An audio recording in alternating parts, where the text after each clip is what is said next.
யாரும் உங்களுக்கு எப்பவுமே சொல்லலை கை தட்டினா கரோனா போய்டும்னு யாருனாலும் சொன்னாங்களா? இதே கேள்வி என்ன கேட்குறாங்க. மிஸ்ட் கால் கொடுத்துட்டேன், காவேரி மேலே வந்துடுச்சா? இது இப்படி கேள்வி கேட்டால் மூளையே இல்லைன்னு தானே ஆயிடுச்சு. இது என்ன இது? மிஸ்ட் கால் கொடுத்தா காவேரி மேலே வந்துடும் நம்ம சொன்னோமா?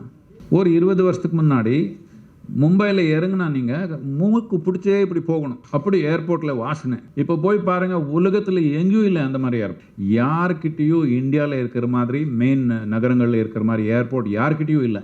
எதுக்கு? ப்ரைவேட்டாக பண்ணுறதுனால தானே. உங்கள் ஜாதிக்கு ஓட்டு போட்டுக்கிறீங்களா, உங்கள் மதத்துக்கு ஓட்டு போட்டுக்கிறீங்களா, இல்லை உங்கள் பார்ட்டிக்கு போட்டுக்கிறீங்களா? பார்ட்டின்றது ஒன்றும் வேறு விஷயம் இல்லை, அது ஒரு மதத்து மாதிரி தான்.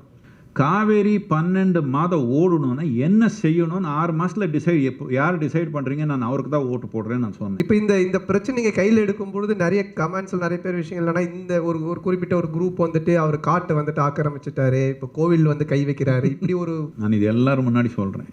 1 இன்ச் 1 ஏக்கர் இல்லை, 1 மீட்டர் இல்லை, ரெவென்யூ லேண்ட் விட்டுட்டு இல்லை ஃபாரஸ்ட் லேண்டோ இல்லை ட்ரைபல் லேண்டோ இல்லை வேறு இன்னொருத்தர் யாரோ ஒரு லேண்ட், ஒரே 1 இன்ச் 1 ஸ்கொயர் இன்ச் எடுத்திருந்தா நீங்கள் திருப்பி என்னை பார்க்க மாட்டீங்க. டிஎம்கே இருக்கட்டும், ஏஐடிஎம்கே இருக்கட்டும், இதுக்கு கோயில் அரசாங்கத்து ஆதீனில் இருக்கிறது தொடர்பு கிடையாது. எல்லாருக்கும் வணக்கம். இந்த காம்பினேஷன் யாருமே எதிர்பார்த்துருக்க மாட்டீங்க. சத்குருவோட நான் சந்தானம் உட்காந்துட்டு இருக்கிறது என்னென்னா, சத்குரு வந்துட்டு கொஞ்ச நாளைக்கு முன்னாடி மகாசிவராத்திரி முன்னாடி ஒரு ட்வீட் பண்ணியிருந்தாங்க, கோவில் அடிமை நிறுத்து அப்படின்னு சொல்லிட்டு. ஸோ அதை நான் பார்த்தேன். நான் ஷூட்டிங்க்கு கும்பகோணம் தமிழ்நாடு ஃபுல்லாக நிறைய இடங்களில் ஷூட்டிங்க்கு போகிறோம்.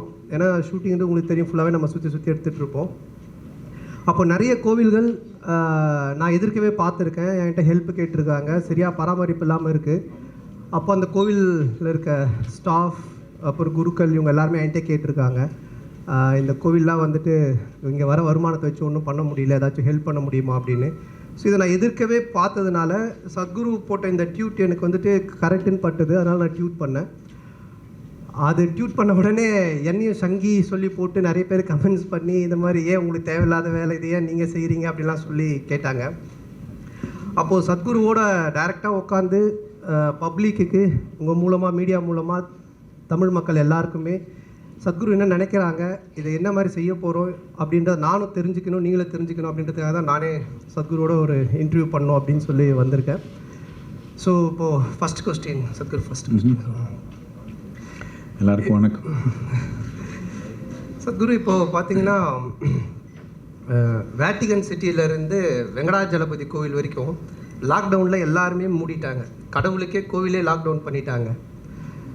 மூடிட்டு இருக்கும்பொழுது நமக்கு பிரச்சனை பார்த்திங்கன்னா, போதுண்டா சாமின்னு சொல்கிற அளவுக்கு பிரச்சனை இருக்கும்போது இப்போது நமக்கு சாமி தேவையா, கோவில் தேவையா, அதுலேயும் இப்போ இதை நம்ம மீட்டெடுக்கணுமா? ஏன் இது வந்து மக்களுக்கு வந்துட்டு சாப்பாடு இல்லாதவங்களுக்கு சாப்பாடு கொடுக்கலாம், கஷ்டப்படுறவங்களுக்கு நம்ம நிறைய ஹெல்ப் பண்ணலாம். ஸோ இந்த காலேஜ் ஸ்கூல் இந்த மாதிரிலாம் நிறைய விஷயங்கள் இருக்கே பப்ளிக்காக, அதை விட்டுட்டு நம்ம ஏன் இந்த கோவில், அதுவும் கடவுள், இதை போய் நம்ம கையில் எடுக்கணும்? அதை ஏன் நீங்கள் எடுக்கிறீங்க? இது யார்கிட்ட இருந்து எடுக்கணும், யார்கிட்ட நம்ம மீட்டு கொடுக்கணும்? Can we stop that thing?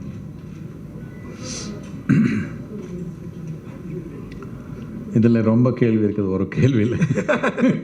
நீங்கள் ஃபிலிமில் எல்லாம் டபுள் ஆக்டிங் ட்ரிபிள் ஆக்டிங் பண்ணுறீங்க, அப்படி இருக்குது.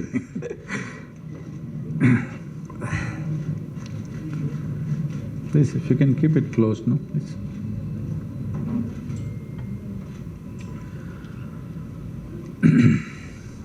ஒரு விஷயம்னா, இந்த தமிழ் கலாச்சாரம்ன்றது நேற்று பிறந்த கலாச்சாரம் இல்லை. இப்போ நிறைய பேர் இது எல்லாமே ஒரு தமிழ் கலாச்சாரமே 30-40 வருஷத்துலேருந்து வந்துடுச்சுன்ற மாதிரி பேச ஆரம்பிச்சிருக்காங்க. அப்படி இல்லை, 1000 வருஷங்கள்லேருந்து இருக்குது. சும்மா நாம் பிழைப்புக்காக மட்டும் வாழல. இந்த கலாச்சாரத்தில் நமக்கு, இந்த தமிழ் கலாச்சாரத்துக்கு எல்லாத்துக்கும் மூலமானது என்னன்னா, நம்ம நெஞ்சில் இருக்கிற பக்தி. இதனால தான் நான் முதல்ல ஊர் கட்டிட்டு அதுக்கப்புறம் கோயில் கட்டிக்கல, முதல் கோயில் கட்டிட்டு அதுக்கப்புறம் ஊர் கட்டணும். இந்த மாதிரி கலாச்சாரம் இது. ஒரு 1000 வருஷத்துக்கு முன்னாடி ராஜராஜ சோழன் இருந்தாலும் சரி, அதுக்கப்புறம் கங்கை கொண்ட சோழன் இருந்தாலும் சரி, சேரர்கள் இருந்தாங்க, பாண்டியர்கள் இருந்தாங்க, நிறைய பேர் இப்படி இருக்காங்க. இவர் எல்லாமே பக்தியில் ஊர் இருக்கிற ஒரு ராஜர். அதில் இருக்கிறப்போ ரொம்ப வளமான ஒரு கலாச்சாரமாக நடந்தது. எந்த அளவுக்கு வளமாக இருந்ததுன்னா, இந்த ஒரு 500 வருஷத்தில் அந்த யூரோப்பில் இருக்கிறவங்க எல்லாமே ஒரே ஒரு ஆசை, இந்தியாவுக்கு போகணும். இப்போ நாம் இருக்கிற சூழ்நிலை நம்ம நாடு, இப்போது அமெரிக்கா ஏதோ வீசா கொடுத்துட்டாங்கன்னா ஃப்ரீயாக எல்லாருக்கும், பாதி பேர் போயிடுவாங்க நாளைக்கு. என்னத்துக்கு? அங்கே வளமாக இருக்குது. யூரோப்பில் இருந்தவங்க எல்லாமே, அரேபியாவில் இருக்கிறவங்க எல்லாமே ஒரே ஒரு ஆசை, இந்தியாவுக்கு வந்துடணும்னு. எவ்வளோ கப்பல் ஆரம்பித்தது, ஒருத்தர் போய் அங்கே கொலம்பஸ் போய் அங்கே அமெரிக்காவில் போய் செய்ய அவருக்கே இந்தியன் பேர் கொடுத்தாங்க. மித்தவங்க நிறைய பேர் இன்னும் கடலில் எவ்வளோ பேர் உள்ளே போயிட்டாங்களோ தெரியல நமக்கு. கடைசியில் யாரோ வந்து சேர்ந்தாங்க. யார் யார்? போர்ச்சுகீஸ் இருந்தாலும் சரி, ஃப்ரெஞ்சு இருந்தாலும் சரி, இங்கிலீஷ் இருந்தாலும் சரி, யாரே இருந்தாலும் ஒரே ஒரு ஆசை, இந்தியாவுக்கு வரணும். எதுக்கு? அவ்வளோ வளமான நாடு. எந்த அளவுக்கு வளமான நாடுன்னா கற்பனை பண்ணிக்க முடியாது. அவர் கற்பனை இல்லைல்ல, அவர் கற்பனையிலேயே இல்லை, அந்த அளவுக்கு வளமான நாடு. அப்படி இருந்தது. சும்மா அப்படியே கீழே போயிடுச்சா? இல்லை, ஏதோ பண்ணாங்க, ஆக்கிரமிப்பு வந்துடுச்சு, ஏதோ நடந்துச்சு. இவ்வளவு வளமான இருக்கிற நாட்டில் இப்போ நீங்கள் எப்படி பேச ஆரம்பிச்சிட்டிங்கன்னா, நமக்கு உணவில்லையே சாப்பிட்றதுக்கு, அது கொடுக்காம நீங்கள் கோயில் கட்டுறீங்க, கோயில் பற்றி பேசுகிறீங்களான்னு கேட்குறீங்க. நீங்கள் என்ன முதலாவது விஷயம் என்ன புரிஞ்சுக்கணுன்னா, ஒரு கலாச்சாரம் வெற்றிகரமாக நடக்கணும்னா மக்கள் தெம்பாக இருக்கணும். இப்போது தெம்பாக இருக்கிறதுக்கு என்ன? ஒரு பக்தன் பாருங்கள் எப்படி இருக்கிறான்னு. அவனை மனநிலையில் எந்த ஒரு குழப்பமும் இல்லை, உற்சாகமாக இருக்கிறான். என்ன வேணாலும் பண்ணுவான், உயிரே போனாலும் சரி, என்ன செய்யணுமோ அதை செய்வான். இப்போ அப்படி இல்லை, நீங்கள் என்ன பண்ணுறது எனக்கு தெரியல. இவ்வளோ பேர் இளைஞர் வச்சுருக்குறோம், ஒரு ஃபோக்கஸ் இல்லாமல் இருக்கிறோம். என்னத்துக்கு? எவ்வளோ கோயில் இருந்து அதுக்கு மேலே நீங்கள் இப்போ சாராய கடை வச்சுருக்கீங்க. இதே நீங்கள் இப்போ கலாச்சாரத்துக்கு, நம்ம மாநிலத்தை முன்னேற்றத்துக்கு இதே வழின்னா நீங்கள் பண்ணிக்கலாம். ஆனால் வழி வரலையே. 50% மேலே 60% இது இப்போ ஜனத்தொகை 30 வயசு கீழே இருக்கிறாங்க. எப்படி இருக்கணும்? எவ்வளோ தெம்பாக இருந்திருக்கணும்? எவ்வளோ செய்யணும் இந்த கலாச்சாரத்தில்? இந்த ஒரு தலைமுறையில் நீங்கள் செய்யலைன்னா அடுத்த தலைமுறையில் எல்லாரும் முதுமையில் இருக்கிறப்ப பண்ண போகிறீங்களான்னு கேட்குறேன். 50% ஜனத்தொகை 30 வயசு கீழே இருக்கிறப்போ நீங்கள் இந்த கலாச்சாரம் ஒரு மேல்நிலை கொண்டு வரலைன்னா, இந்த மாநிலம், இந்த நாடு மேல்நிலை கொண்டு வரலைன்னா அதுக்கப்புறம் பண்ண போகிறீங்களா? இதுக்கு முக்கியமானது தெம்பு வேணும். மனிதன் நெஞ்சில் தெம்பு வேணும், ஒரு நம்பிக்கை வேணும், வெற்றிகரமாக நடக்க முடியும்னு ஒரு நம்பிக்கை வேணும். இதுக்கு ஏதோ ஒரு தூண்டுதல் வேணும் தானே. இந்த தூண்டுதலாக தான் இந்த கோயில்கள் நமக்கு சென்டராக இருந்தது. இப்போ நான் சொல்கிற விஷயம் வேண்டாம். கவர்மெண்ட்டு மெட்ராஸ் ஹைகோர்ட்டில் இது ஒப்பிச்சிருக்காங்க. இப்படி என்னென்னா, தோராயமாக 12,000 கோயிலில் ஒரு பூஜை கூட நடக்கலைன்னு சொல்கிறாங்க. எதுக்கு? வருமானம் இல்லை. 34,000 கோயில்களில் 10,000க்கு கம்மியாக வருமானம் இருக்குது ஒரு வருஷத்துக்கு. 37,000 கோயிலில், இது 44,000 கோயிலில் 37,000 கோயிலுக்கு ஒரே ஒருத்தர் இருக்காங்களா, அவரே பூஜை பண்ணுறாங்க, அவரே வாட்ச்மேன், அவரே க்ளீன் பண்ணிக்கிறாங்க. எல்லாமே எந்த அளவுக்கு இருக்கும் பாருங்கள். நான் இப்போ ஒரு 1000 வீடியோ கொடுக்குறேன் உங்களுக்கு. நம்ம எல்லாம் தன்னார்வ தொண்டர்கள் வீடியோஸ் எடுத்திருக்காங்க. இப்போ நான் போட போகிறேன். இப்போ எந்தெந்த நிலையில் இருக்குது கோயில் பாருங்கள், வெக்கமாயிடும் உங்களுக்கு. என்னத்துக்குன்னா, இது கட்டினவங்க சாமானிய மனிதன் இல்லை.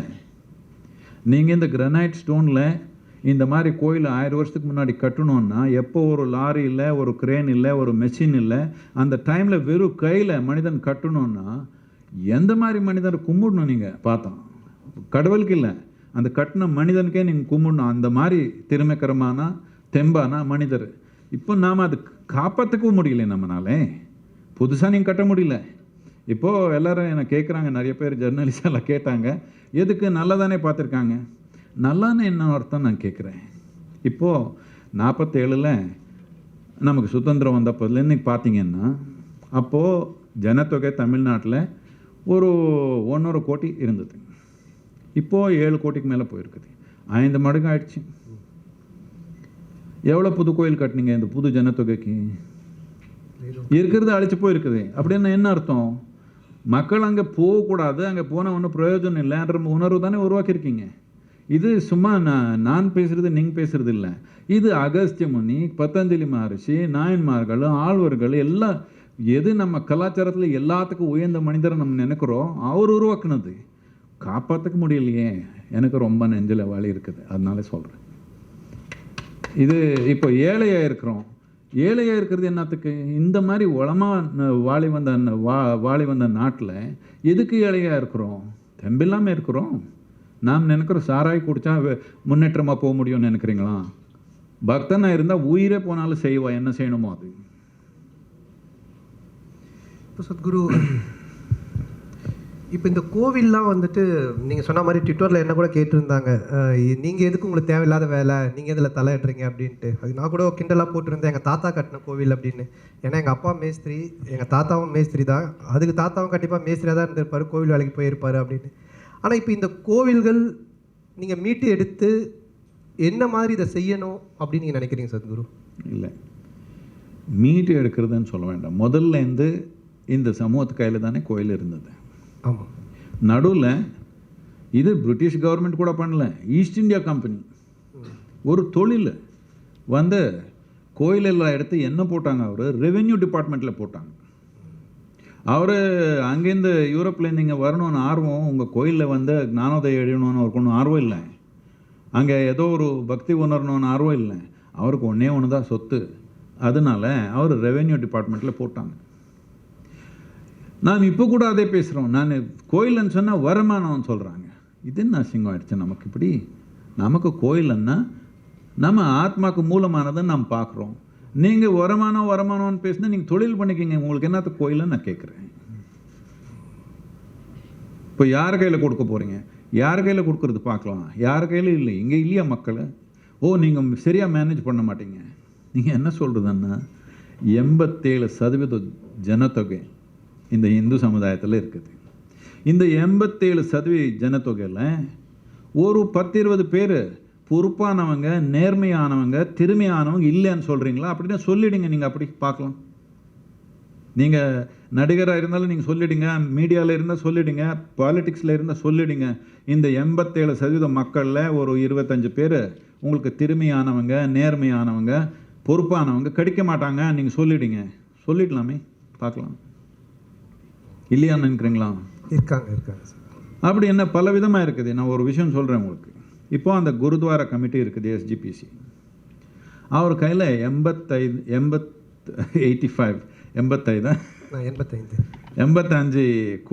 குருத்வாரா இருக்குது.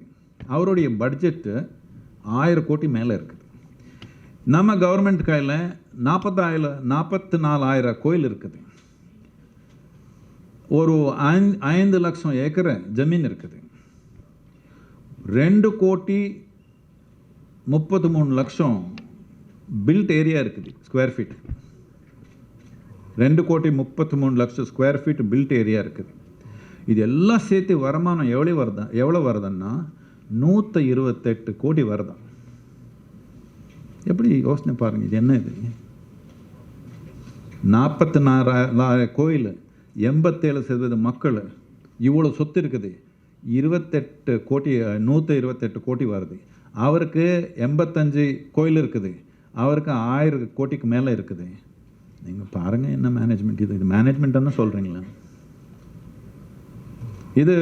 இது பாலிட்டிக்ஸாக இன்னொன்று பார்க்க வேண்டாம். இது நெஞ்சில் இருக்கிற வழினால சொல்கிறேன். அந்த கோயில் பார்த்து எனக்கு கண்ணில் தண்ணி வருது. என்னத்துக்குன்னா எவ்வளோ கஷ்டப்பட்டு கட்டினாங்க. இது என்ன சாமானியமாகிடுச்சா? இப்போ நாம் கட்டியிருக்கிறோம் ஏதோ கோயில், நமக்கு எல்லா விதமான மெஷின் இருக்குது. சும்மா இது எடுத்து அங்கே வைக்கணும்னு ஒரு க்ரேன் வருது, அப்படி வச்சுக்குது. அந்த இவ்வளோ பெரிய கல் இந்த எடுத்து அங்கே வச்சு பாருங்கள். நீங்கள் உங்கள் கூட்டம் எல்லாம் உங்கள் ஃபுல்லு ஃபேமிலி சேர்த்துட்டு இங்கே இருக்கிற ஒரு இவ்வளோ கல் எடுத்து அங்கே வச்சு பாருங்கள், எவ்வளோ இருக்குது சாதனை. இப்படி இருக்கிறப்போ எந்த மாதிரி கோயில் கட்டினாங்க சாமானியமாக? அது கிரனைட்டில். வேறு உலகத்தில் நான் எல்லா இடத்துல ட்ராவல், உலகத்தில் எங்கேயோ கிரனைட் ஸ்டோனில் இந்த மாதிரி செதுக்கினது கிடையாது. கர்நாடகத்தில் நிறைய ரொம்ப அழகான கோயில்கள் இருக்குது. அங்கெல்லாம் சோப் ஸ்டோனில் பண்ணாங்க. சோப் ஸ்டோனில் பண்ணுறது ரொம்ப சுலபம். கிரானைட் ஸ்டோனில் இந்த மாதிரி பண்ணது தமிழ்நாடு விட்டுட்டு வேறு எங்கேயும் கிடையாது. இதை அழைச்சிக்கலாம்னு நினைக்கிறீங்களா? யுனெஸ்கோ சொல்லிடுறாங்க எல்லாம் செதுக்கி போயிருக்குதுன்னு சொல்கிறாங்க. செதிஞ்சு போயிருக்கு, டிகே. அவர் யூஸ் பண்ணுற வேர்டு என்னென்னா தமிழ்நாடு டெம்பிள்ஸ் ஆர் இன் டிகே. முடிஞ்சிடும் கொஞ்ச நாளுக்குன்னு சொல்கிறாங்க. எப்படி சும்மாவே இருக்க முடியுமா? இப்போ நீங்கள் ஈஷாவில் இருக்க வாலண்டியர்ஸை வச்சு நீங்கள் எடுத்து இப்போவும் அதை சரி பண்ணலாமே சத்குரு? அதெல்லாம் பண்ணியிருக்கிறோம். எவ்வளவோ கோயில் போய் க்ளீன் பண்ணுறாங்க, அது இது பண்ணுறாங்க. இதனால நடக்காது. எப்படி கோயில் நடக்கணும்னா எவ்வளோ அந்தளவுக்கு தெம்பாக இருக்கணும்னா, சக்தியாக இருக்கணும்னா அதுக்கு ஒரு ப்ராசஸ் இருக்குது. அந்த ப்ராசஸே நடக்கலை. இப்போ கங்கை கொண்ட சோழபுரம் இருக்குது, 85 வருஷம் இது என்ன இந்த கும்பாபிஷேகம் நடக்கலை. நிறைய கோயிலில் டெய்லி பூஜையே நடக்கலை. அது எப்படி சக்தி வாய்ந்த ஒரு இடமா இருக்கும்? சக்தி வாய்ந்த ஒரு இடமா இருந்தால் தானே மக்கள் போய் உட்காந்துக்கணும்னு நினைக்கிறாங்க. இப்போது நான் சொல்கிறது ஜனத்தொகை 5 மடங்கு ஆயிடுச்சு. அப்போது இருந்த கோயிலுக்கு எல்லாம் ஃபுல்லாக இருந்தது அந்த டைமில். இப்போது இவ்வளோ கோயில் குறைஞ்சி போய் இவ்வளோ ஜனத்தொகை அதிகமாகி மக்கள் போகல. என்னத்துக்கு? உயிரோட்டமாக இல்லையே. கவர்மெண்ட் ஆஃபீஸ் மாதிரி தானே இருக்குது. யாருக்கு அதில் ஈடுபாடு இல்லையோ அவன் போய் பூஜை பண்ணுறான். எப்படி நடக்கும்? நீங்கள் வாங்க, நம்ம லிங்கபைரவி கோயிலையோ இதில் என்ன தியான லிங்கத்தில் எந்த சடங்கு இல்லை, லிங்கபைரவி கோயிலே வந்து பாருங்கள். யார் பூஜாரி? எல்லா பெண்மணி மட்டும் தான் அங்கே பண்ணுறது. ஒருத்தர் பார்த்தா அமெரிக்காவிலேருந்து வந்திருக்காங்க, ஒருத்தர் பார்த்தா பேலஸ்டீன்லேருந்து வந்திருக்காங்க, இன்னொரு இடத்துலேருந்து வந்திருக்காங்க. இப்படி பலவிதமாக அவருக்கு நான் யார் மற்றவன்னு கூட கேட்க மாட்டோம். பக்தியோடு இருக்கிறீங்களா? அவ்வளோதான். முறை புரிஞ்சுக்கிறதுக்கு கற்றுக்கிறதுக்கு தயாராக இருக்கீங்களா? அவ்வளோதான். வந்து நீங்கள் அங்கே நில்லுங்க, கண்ணில் தண்ணி வராமல் நீங்கள் இருக்க மாட்டீங்க. அப்படி பூஜை பண்ணுறாங்க அவர். அப்படி இருந்தால் தானே மக்கள் வந்து கூட்டம் சேர்றாங்க. அப்போ தானே ஒரு தெம்பு. இந்த கலாச்சாரத்தில் நாம் அங்கே சொர்க்கலோகத்துலேருந்தே நமக்கு ஏதோ யாரோ பண்ணுறாங்க நம்ம எப்போவுமே கற்பனை பண்ணிக்கல. நாம் கடவுள் உருவாக்குனது நாம் தான் நமக்கு தெரியும், கோயில் உருவாக்குனது நாம் தான் தெரியும். ஆனால் நம்ம வாழ்க்கை நல்லபடியாக நடக்கிற மாதிரி அது ஒரு கருவியை நம்ம உருவாக்கணும். அந்த கருவியை ஓடிச்சுட்டு நீங்கள் இப்படி இருக்கிறீங்க அப்படி இருக்கிறீங்க சொன்ன என்ன வந்துடுச்சு? அடிப்படையான நமக்கு நம்ம ஆன்மீகத்துக்கு மூலமாக இருக்கிற கருவியை ஓடிச்சுட்டு என்ன பண்ணுறாங்க? குடிச்சு படுத்துக்கிறதா சாயந்தரம். நீங்கள் சொன்ன மாதிரி இதுக்கு வந்து ஈஸ்ட் இந்தியா கம்பெனி ஒரு காரணமாக இருந்தாலும் அதுக்கப்புறம் இருக்கிற இப்போ அரசியல்லாம் என்ன சொல்கிறாங்கன்னா ஒரு சமூகத்தினர் மட்டுமே தான் கோவிலை வந்து பாதுகாத்து அவங்க தான் வந்து டாமினேட் பண்ணிட்டு இருக்காங்க, எல்லாருமே போகும். This is a wrong approach, this is a wrong information. முக்கியமாக கோயில்கள் எப்போவுமே பூஜாரி கையில் இல்லை. பூஜாரி வெறும் பூஜை மட்டும் தான் பண்ணான். மேனேஜ் பண்ணவங்க எப்போவுமே சமூகத்தில் யார் பொறுப்பாக இருக்காங்களோ அவர் தான் பார்த்தாங்க. முதல் ராஜர் பார்த்தாங்க, அதுக்கப்புறம் பொறுப்பாக இருக்கிறவங்க 10 பேர் உட்காந்து பார்த்தாங்க. பூஜை பண்ணுறதுக்கு யாரோ ஒருத்தர் வச்சாங்க. நீங்கள் எல்லாம் ஒடிச்சு போட்டிங்க, எல்லாம் டிஸ்டர்ப் ஆகிடுச்சு. அதுக்கப்புறம் என்ன ஆகும்? நீங்கள் இந்த பில்டிங் இந்த ஹோட்டலில் நீங்கள் இங்கே இருக்கிறீங்க, அந்த ரூம்லன்னு வச்சுக்கோங்க, எல்லாம் போயிட்டாங்க மேனேஜ்மெண்ட் எல்லாம். என்ன பண்ணுறீங்க? கொஞ்ச நாளுக்கு அப்புறம் நீங்கள் ஓனர் ஆகிடுவீங்க. அப்படி ஆயிடுச்சு கோயில் விஷயம். இப்போது இந்த ஜாத்தியை பூஜை பண்ணணும், இன்னொருத்தர் பண்ணக்கூடாது, இது பார்க்கலாம். இப்போது நம்ம சமூகத்தை இத்திஹாசம் இந்த ஹிஸ்ட்ரி பார்த்தீங்கன்னா, நீங்கள் ஒரு மளிகை கடை வச்சுக்கணும்னு வச்சுக்கோங்க, அதுக்கு ஒரு ஜாதி இருக்குது. நீங்கள் ஒரு தங்கத்து கடை வச்சுக்கணுன்னா நீங்கள் ஒரு விதமான ஆச்சாரியம் இருக்கணும். நீங்கள் ஒரு கார்பென்ட்ரி பண்ணணும்னா அதுக்கு ஒரு ஆச்சாரியாக இருக்கணும். நீங்கள் இந்த ஆர்மியில் இருக்கணும்னு வச்சுக்கோங்க, என்ன சொல்கிறீங்க அதுக்கு? இதில் போரில் இதில் நம்ம மிலிட்ரியில் இருக்க சொல்லுங்க. நீங்கள் பெருசாக இராணுவத்தில் இருக்கிறதுக்கு சத்குரு இராணுவத்தில் இருக்கணும்னா நீங்கள் க்ஷத்ரியனாக இருக்கணும். நீங்கள் அந்த மகாபாரத்தில் கதை பார்த்துருக்கீங்க. அந்த கர்ணன்னு ரொம்ப பெரிய வீரன், ஆனால் அவனுக்கு கொடுக்க மாட்டாங்க, விட மாட்டாங்க உள்ள. என்னத்துக்கு? அவனுக்கு க்ஷத்ரியன் இல்லை. இது நம்ம கலாச்சாரத்துடைய ஹிஸ்ட்ரி. அதை அப்படியே வச்சுக்கணும் தேவையில்லை, அதெல்லாம் மாறிப்போச்சு. இப்போது நீங்கள் இப்போது இந்த என்டிஏ ஸ்கூல்லையோ இல்லை இங்கேயே ஓடிஎஸ் இருக்குது போய் சேர்ந்தால் நீங்கள் இந்தியன் ஆர்மியில் சேர்ந்துக்க முடியுமா? உங்கள் ஜாதி கேட்குறாங்களான்னு கேட்குறாங்களா? மாறிப்போச்சு தானே. என்ன இப்போது நமக்கு வேணும்? உங்களுக்கு தேசத்தை பற்றி ஆர்வம் இருக்கணும், தேவை இருந்தால் உயிரை கொடுக்குறேன்ற ஆர்வம் இருக்கணும். இன்னொன்று திறமைக்காக ட்ரைனிங் கொடுப்பாங்க. இது அவ்வளோதான் நான் சொல்கிறது. உங்களுக்கு பக்தி ஆர்வம் இருந்தால் அந்த ஒரு தெய்வத்தை பற்றி ட்ரைனிங் கொடுக்கலாம். ஒரு 2 வருஷம் 4 வருஷம் ஒரு ட்ரைனிங் ஆரம்பிக்கலாம். இப்போ குறிப்பிட்ட கோயிலுக்கு எந்த மாதிரி ட்ரைனிங் வேணும், உங்கள் ஜாதி உங்கள் மதம் கூட கேட்க மாட்டோம், யாரே இருக்கட்டும். உங்களுக்கு மனத்தில் உங்கள் நெஞ்சில் பக்தி இருந்தால், திறமைக்காக தேவையான செயல் செய்கிறதுக்கு நீங்கள் தயாராக இருந்தால் நீங்கள் பண்ணிக்கொண்டு தானே அவனுக்கு நான் இந்த லேபாக்ஷி டெம்பிளில் நான் அங்கே போனேன். என்னத்துக்குன்னா எங்கள் தாத்தா அங்கே ஒரு பெரிய ஒரு சவுல்ட்ரி போட்டாங்க. நான் அங்கே பெங்களூரில் இப்போ நம்ம லீடர்ஷிப் அகாடமி வருது, அதுக்கு பக்கத்துலேயே இருக்குது. சரி போய் பார்க்கலாம். 50 வருஷத்துக்கு முன்னாடி நான் போயிருந்தேன் இங்கே, 50 வருஷத்துக்கு முன்னாடி. சரி எப்படி இருக்குது பார்க்கலான்னு பார்த்தேன். அது ஏஎஸ்ஐயில் வந்துடுச்சு. இப்போ பெரிய கோயில், அது கிருஷ்ணதேவராயர் டைமில் கட்டிருக்குது. பிரமாதமான வேலை பண்ணியிருக்காங்க. ஆனால் இப்போது ஒரு மானுமெண்ட் மாதிரி ஆயிடுச்சு. ஒரே ஒரு பூஜாரி இருக்கிறான், அவன் ஏதோ டன் அடிச்சுக்கிறான். அது ஒன்றும் உயிர் இல்லை. எல்லாம் டூரிஸ்ட் வர்றாங்க போகிறாங்க. நான் இதெல்லாம் இப்படி ஆயிடுச்சு. எப்படி இருந்து நான் ஒரு 50 வருஷமும் நான் சின்ன பையன் போனேன். அப்படி பெரிய கூட்டம், அப்படி பெரிய ஒரு இதாக இருந்தது. இப்போ இப்படி ஆயிடுச்சு. என்னன்னு கேட்டால் அவனுக்கு அந்த பூஜாரிக்கு நான் கேட்குறேன், என்னப்பா எவ்வளோ கொடுக்குறாங்க உனக்கு சம்பளம்? அது அங்கேயும் இந்த மாதிரி ஏதோ ஒரு மினிஸ்ட்ரி இருக்குது அங்கே கர்நாடகத்தில். அவன் சொல்கிறான் 32,000 கொடுக்குறாங்க. பரவாயில்லையே என்ன நினச்சேன். அதுக்கப்புறம் சொல்கிறான் வருஷத்துக்கு, மாதத்துக்கு இல்லை, வருஷத்துக்கு 32,000 கொடுத்தான். அவன் என்னன்னு பார்க்க போகிறான். அவனுக்கு வாய்ப்பு கிடைச்சா பூட்டு போட்டு வெளியே போய்க்கிறான் வேறு ஏதோ பார்க்குறதுக்கு. ஏதோ கொடுக்கணும் தானே, அட்லீஸ்ட் 32,000 மாதத்துக்கு நாள் கொடுத்தா உட்காந்து பண்ணுவான் வேலை. நீங்கள் எந்த மாதிரி ஆளங்க போட்டிருக்கீங்கன்னா வேறு எது வேலை கிடைக்காது அவனுக்கு, எந்த திறமையும் இல்லை, அந்த மாதிரி ஆளை பார்த்து போடுறீங்க. அப்படி இல்லை, திறமைக்கரமாக இருக்கிறவனை, பக்தியாக இருக்கிறவனை அவனு போட்டால் தானே பார்ப்பான். இப்போ எப்படி ட்ரான்ஸ்ஃபர் பண்ணுறதுன்னு கேட்குறீங்க. எப்படின்றது ரொம்ப டீட்டெயிலாக பார்க்கணும். சும்மா இப்படி பேசினா தப்பாக புரிஞ்சிடுவாங்க. ஆனால் நீங்கள் உதாரணம் உங்களுக்கு வேணும்னா, இப்போ குருத்வாரா கமிட்டி இருக்குது.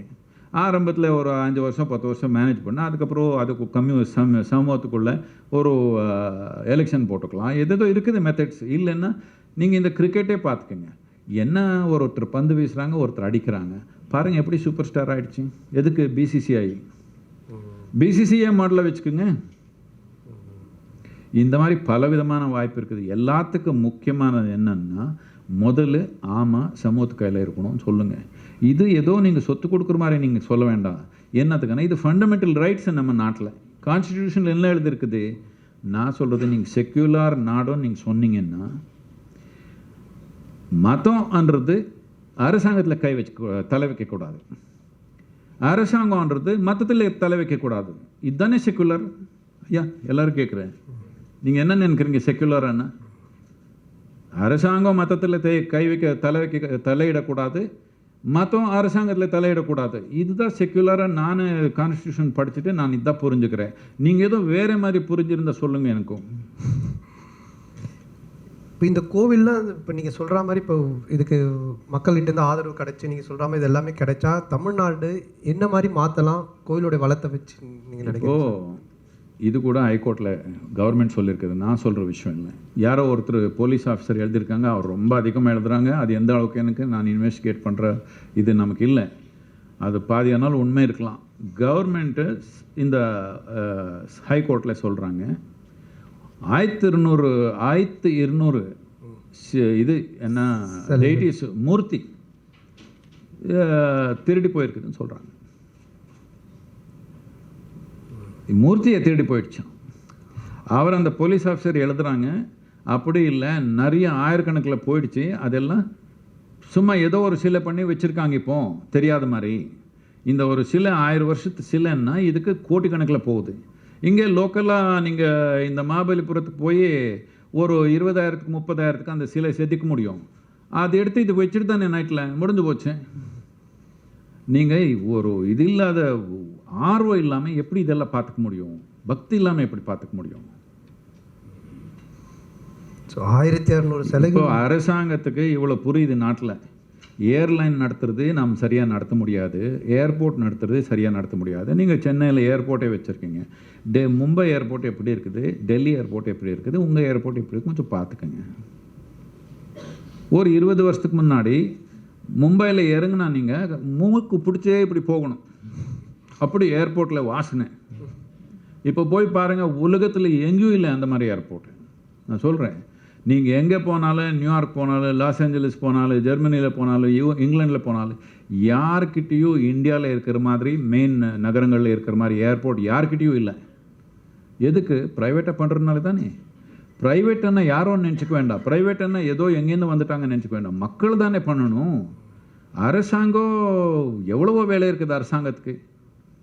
அரசாங்கம்னா கவர்னன்ஸ் பண்ணுறதுக்கு எவ்வளோ வேலை இருக்குது அவருக்கு. கோயில் ஆன்மீகம் பார்த்துக்கணுமா அவரன்னு கேட்குறேன்.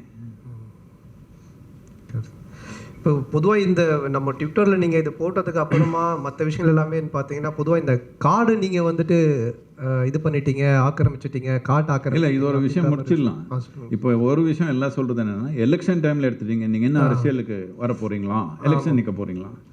இது என்னன்னா ஜனநாயகம்னா என்னன்னு புரியல. இப்படி ஆயிடுச்சு நமக்கு. நாம் ஜனநாயகம் என்ன நினைக்கிறோம்னா, யாருக்கு ஓட்டு போடுறது. நீங்கள் யாருக்கு ஓட்டு போடுறதுன்னு நினைக்கவே வேண்டாம். நீங்கள் என்ன நினைக்கணும்னா, மக்கள் நாகரிகர் சொல்லணும் நமக்கு என்ன வேணும்னு. ஒரு சிட்டிசன் இப்போ பார்ட்டி மேனிஃபெஸ்டோ பண்ணி உங்களுக்கு கொடுக்குறாங்க, நாம் இது செய்ய போகிறோம். அவர் இதுக்கு சொல்லணும், நாகரிகர் சொல்லணும் தானே. நமக்கு இதெல்லாம் நடக்கணும், சென்னையில் இது நடக்கணும், தமிழ்நாட்டில் இது நடக்கணும், இந்தியாவில் இது நடக்கணும்னு நாம் தானே சொல்லணும். சொன்னால் யாரை செய்ய முடியும்னு அதுக்கப்புறம் பார்க்கலாம். யாருன்னு என்ன வந்துடுச்சு, உங்கள் ஜாதிக்கு ஓட்டு போட்டுக்கிறீங்களா, உங்கள் மதத்துக்கு ஓட்டு போட்டுக்கிறீங்களா, இல்லை உங்கள் பார்ட்டிக்கு போட்டுக்கிறீங்களா. பார்ட்டின்றது ஒன்றும் வேறு விஷயம் இல்லை, அது ஒரு மதத்து மாதிரி தான். மெம்பர்ஷிப் பண்ணிட்டீங்கன்னா கொஞ்ச நாளுக்கு அப்புறம் அது ஒரு மதத்து மாதிரி தான். யாரே நின்றுக்கிட்டும் அவனுக்கு ஓட்டு போடுறது தான். அப்படி வேண்டாம். நமக்கு என்ன வேணான்னு 5 விஷயம் சொன்னேன். அந்த 4 விஷயம் யாரும் அதிகமாக கவனிக்கல. இந்த கோயில் விஷயம் மட்டும் தான் கவனித்து வந்திருக்காங்க. நான் 5 விஷயம் சொன்னேன். 5வது விஷயம் கோயில். ஆனால் கவனம் அதுலேயே இருக்குது. நான் சொன்னேன், நீங்கள் காவேரி இருக்குது, காவேரி இல்லாமல் உயிர் இல்லை நமக்கு. காவேரி நீங்கள் என்ன நினச்சிக்கிறீங்க, அவர் என்ன குடிச்சிக்கிறாங்க, நாம் என்ன குடிச்சிக்கலாம், இதே பண்ணியே இருக்கிறீங்க. 5 மாதம் காவேரி கடலை சேரல. நான் சொல்கிறது, நீங்கள் கர்நாடகா கவர்மெண்ட் கூட உட்காந்து ஒரு சயின்டிஃபிக் கமிட்டி போட்டு இது என்ன செய்யணும், நாம் யுனைடெட் நேஷன்ஸில் எல்லா விதமான எக்ஸ்பர்ட்ஸ் கூட எல்லாம் பண்ணி அந்த காவேரி குரலைன்னு ஆரம்பித்தோம். நான் சொல்கிற விஷயம் வேண்டாம். நீங்கள் ஒரு சயின்டிஃபிக் கமிட்டி போட்டு காவேரி 12 மாதம் ஓடணும்னா என்ன செய்யணும்னு 6 மாதத்தில் யார் டிசைட் பண்ணுறீங்க, நான் அவருக்கு தான் ஓட்டு போடுறேன்னு நான் சொன்னேன். ஒரு பேச்சில் அதை பற்றி பொலிட்டிக்கல் இதில் எல்லாமே எதேதோ பேசிக்கிறாங்க. இப்போ நான் சொல்கிறது, நாகரிகர் நமக்கு என்ன வேணுமோ அது நீங்கள் உறுதியாக சொன்னால் தானே அதுக்கப்புறம் பொலிட்டிக்கல் பார்ட்டிஸ் ஆமாம் நாம் இது செய்ய முடியும்னு சொல்லணும். இது சும்மா எலெக்ஷன் டைமில் யார் ஜாதி என்ன, எந்த ஜாதிக்கு போட்டுக்கலாம், எந்த மதத்துக்கு போட்டுக்கலாம், எந்த பார்ட்டிக்கு போட்டுக்கலாம், இதனால ஜனநாயகம் இல்லை. ஜனநாயகம் எப்போன்னா, நமக்கு இது நடக்கணும் நம்ம மாநிலத்தில், நீங்கள் உறுதியாக சொன்னீங்கன்னா அதுக்கப்புறம் யார் நான் இது செய்கிறேன்னு சொல்கிறாங்களோ அவருக்கு தான் நம்ம ஓட்டு. அப்படி தானே இருக்கணும். அப்படிதான், அதுதான் ஜனநாயகம். ஸோ இப்போ இந்த கோரிக்கைகள் எல்லாமே நம்ம பொதுவாக இப்போ நீங்கள் சொல்கிறது மட்டும் இது எதுக்கு இப்போ எடுத்துட்டீங்க இது கேட்குறாங்க. இனி எப்போ எடுக்கணும்னு சொல்லுங்கள். இல்லை, எலெக்ஷனுக்கு முன்னாடி நீங்கள் எடுத்ததுனால. எலெக்ஷனுக்கு முன்னாடி தானே சொல்லணும். அரே நான் அதான் சொல்கிறேன், எலெக்ஷனுக்கு முன்னாடி தான் நாகரிகர் பேசணும். எலெக்ஷனுக்கு முடிஞ்சப்புறம் உட்காந்து அழுறாங்க, ப்ரொடெஸ்ட் பண்ணுறாங்க, ரோட்டில் போய் உட்காந்துக்கிறாங்க. எதுக்கு? எலெக்ஷனுக்கு முன்னாடி தானே சொல்லணும், நமக்கு இதெல்லாம் வேணும் சட்டத்தில், இது பண்ணால் தான் நம்ம உங்களுக்கு ஓட்டு கொடுக்குறோன்னு சொல்லணும் தானே. இப்போ சொல்லாமல் சும்மா உட்காந்துட்டு நீங்கள் கல்யாணத்துக்கு முன்னாடி தானே பண்ணிக்கிறேன்னா இல்லையான்னு சொல்லணும். அதுக்கப்புறம் கல்யாணம் பண்ணிட்டு எனக்கு பிடிக்கலன்னு என்ன பண்ணுறது? இது என்ன?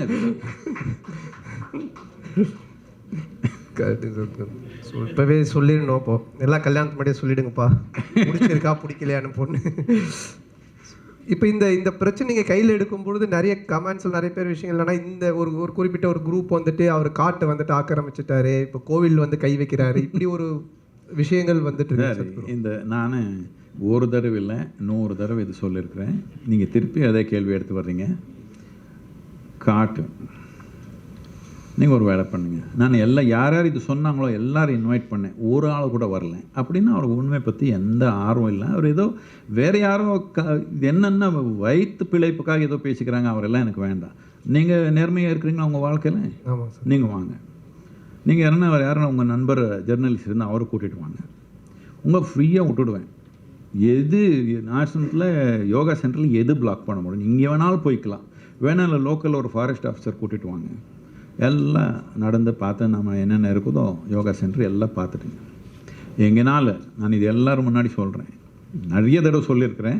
அப்படியே ஊரில் நினைக்கிறேன், 1 இன்ச்சு 1 ஏக்கர் இல்லை, 1 மீட்டர் இல்லை, ஒரே 1 இன்ச்சு நம்ம ரெவென்யூ லேண்ட் விட்டுட்டு, இல்லை ஃபாரஸ்ட் லேண்டோ, இல்லை ட்ரைபல் லேண்டோ, இல்லை வேறு இன்னொருத்தர் யாரோ ஒரு லேண்டு, ஒரே 1 இன்ச்சு 1 ஸ்கொயர் இன்ச் எடுத்துருந்தால் நீங்கள் திருப்பி என்னை பார்க்க மாட்டீங்க. தமிழ்நாடு மட்டும் இல்லை, நாடே விட்டுட்டு போயிடுவேன். திருப்பி என்ன பார்க்க மாட்டீங்க நீங்கள். 100% ஐம் டெல்லிங் யூ. பண்ணலாமே. எவ்வளோ தூரம் சொன்னேன், ஒருத்தர் வரலையே, எதுக்கு? எல்லாம் திருடன் தானே. ஸோ இப்போ சத்குரு ரெடியாக இருக்காரு, நீங்கள் வந்து யாராவது அளந்து பாருங்க சொல்லுங்க அப்படின்ட்டு. ஏன்னா இதை வச்சே ஒரு விஷயம் சொல்லிட்டு இருக்காங்க சத்குரு. ஒரு இன்ச்சு சொல்கிறேன், தப்பாக போட்டிருந்தாலும் வேணும்னு இல்லை, தப்பாக ஒரு இன்ச்சு எடுத்திருந்தாலும் நான் போயிடுவேன். என்னத்துக்கு நான் அவ்வளோ கேர்ஃபுல்லாக பண்ணியிருக்கிறோம் எல்லாமே. ஃபாரஸ்ட் டிபார்ட்மெண்ட்டு ஹைகோர்ட்டில் சப்மிட் பண்ணியிருக்கிறாங்க. ஈஷா ஃபவுண்டேஷன் எந்த ஒரு கொஞ்சம் கூட எடுத்துக்கலாம். நீங்கள் வந்து பாருங்கள், ஃபாரஸ்ட் மார்க்கிங் எங்கே இருக்குதோ எப்போவுமே அது விட்டுட்டு தான் 1 மீட்டர் 2 மீட்டர் விட்டுட்டு தான் போட்டிருக்கிறோம். நம்ம லேண்ட் அது, நாம் பணம் கொடுத்து வாங்கின ஜமீனை விட்டுட்டு போட்டிருக்கிறோம். என்னத்துக்குன்னா நமக்கு தெரியும் இந்த மாதிரி இதை ஒன்று ஆரம்பிக்காங்க. என் சைடில் எனக்கு கமெண்ட்ஸில் வந்தது, ட்விட்டரில் வந்த கொஸ்டின்ஸு எனக்கு இருந்தது எல்லாத்தையுமே நான் கேட்டுட்டேன். உங்கள் சைடில் ஏதாச்சும் நீங்கள் கொஸ்டின்ஸ் கேட்குறதா இருந்தால் கேட்கலாம்.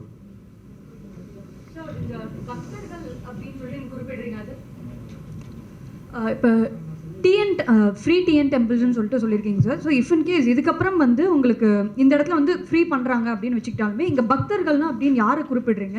இப்போ நீங்கள் இது தனியாருக்கு கொடுக்கணும் இல்லை அந்த மாதிரி அப்படின்னா இங்கே தனியார்னா யார்? ஸோ இதோட டிரான்ஸ்பரன்சி வந்து எந்த அளவுக்கு இருக்கும்? நம்ம நாட்டில் எல்லா ஆக்டிவிட்டிக்கு சட்டம் இருக்குது. நம்ம நாட்டில் இருக்குது தானேம்மா. ஒரு தொழில் பண்ணணுன்னா அதுக்கு ஒரு சட்டம் இருக்குது. நீங்கள் ஜெர்னலிசம் பண்ணுறீங்க, உங்களுக்கு ஒரு சட்டம் இருக்குதா இல்லையா? நீங்கள் ஒரு டிவி ஸ்டேஷன் நடத்துகிறீங்க, ஒரு சட்டம் இருக்குதா?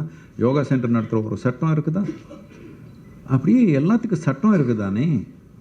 இப்போ நீங்கள் கொஞ்சம் ஏதோ ஒரு நியூஸ் தப்பாக போட்டிங்கன்னா உங்கள் சேனல் எடுத்துடலாமா? நாம் இது என்ன மாதிரியான்னு கேட்குறேன். அதுக்கு ஒரு சட்டம் இருக்குது, அப்படி வேணால் தண்டனை இருக்குது, அவ்வளோதானே. அப்படி தானே நாடு நடக்கணும். நீங்கள் ஏதோ ஒன்று செஞ்சால் தெரிஞ்சோ தெரியாமல் ஒரு தப்பு பண்ணால் உங்கள் இதை எடுத்துக்கலாமா? நீங்கள் உங்கள் குடும்பம் கொஞ்சம் சரியாக நடத்துக்கலான்னு வச்சுக்கோங்க, உங்கள் குடும்பமே எடுத்துக்கலாமா அரசாங்கம்னு கேட்குறேன். குடும்பம் எடுத்தாலும் பரவாயில்ல, நம்ம ஆத்மாவை எடுத்துட்டாங்களே, இது எப்படி?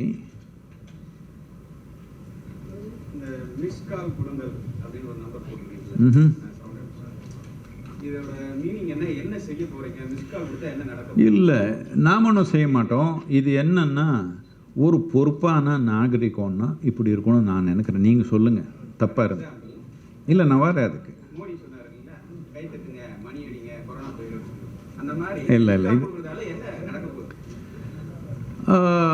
நீங்கள் இது ரொம்ப இதாக சொல்கிறீங்க. யாரும் உங்களுக்கு கை தட்டினா கரோனா போயிடும்னு யாரும் சொல்லலை. நீங்கள் எங்கேருந்து கற்பனை பண்ணீங்களோ தெரியல எனக்கு. கரோனா போயிடும்னு யாரும் சொல்லலை. மக்களை ஒத்துமையாக ஏதோ ஒன்று செய்யணும். என்னத்துக்குன்னா மக்களுக்கு அந்த அறிவு வரலன்னா இது கண்ட்ரோல் பண்ண முடியாது. இப்போது பெரிய பெரிய நாட்டில் அமெரிக்காவில் இருக்கிறாங்க, என்ன சொன்னாலும் கேட்கல. அவர் கையை தட்டல, விளக்கு வைக்கல, தட்டை அடிக்கலை, ஒன்றும் பண்ணல, எல்லாம் போயிடுச்சு. எவ்வளோ 500,000 பீப்புள் என்ன எவ்வளோ ஆயிடுச்சு? 50 லட்சம் பேர், 50 லட்சம் மக்கள் செத்துட்டாங்க. நாம் இவ்வளோ ஜனத்தொகைன்றது ஆகலை. என்னத்துக்குன்னா தட்டினதுனாலே கரோனா போல் நமக்கு ஒரு பொறுப்பாக நடந்துக்கணுன்ற ஒரு உணர்வு வந்துடுச்சு. நீங்கள் இப்படி சொல்லக்கூடாது. யாரும் உங்களுக்கு எப்பவுமே சொல்லலை கை தட்டினா கரோனா போய்டும்னு யாருனாலும் சொன்னாங்களா? இதே கேள்வி என்ன கேட்குறாங்க. மிஸ்ட் கால் கொடுத்துட்டேன், காவேரி மேலே வந்துடுச்சா? இது இப்படி கேள்வி கேட்டால் மூளையே இல்லைன்னு தானே ஆயிடுச்சு. இது என்ன இது? மிஸ்ட் கால் கொடுத்தா காவேரி மேலே வந்துடும் நம்ம சொன்னோமா? முதல்ல மக்களுக்குள்ளே ஒரு அவேர்னஸ் வேணும் தானே, எதனாலும் ஒரு செய்யணும்னா பெரிய அளவுக்கு செய்யலை. இப்போது மிஸ்ட் கால் கொடுத்தா கோயில் ஃப்ரீ ஆகிடுமா? அப்படி இல்லை.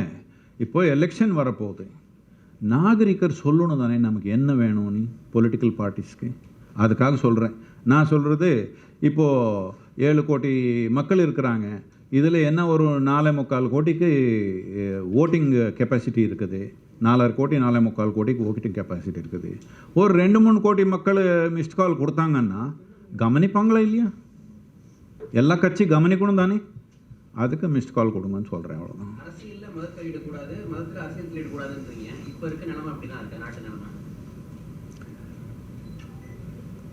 இது சட்டத்துப்படியாக அப்படி தான் இருக்குது. இல்லை கொஞ்சம் நான் சொல்கிறது கேள்.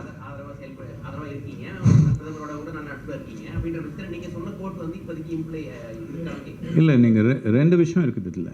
ஒன்று கான்ஸ்டிடியூஷன் இருக்குது, அதை வச்சு சட்டங்கள் இருக்குது.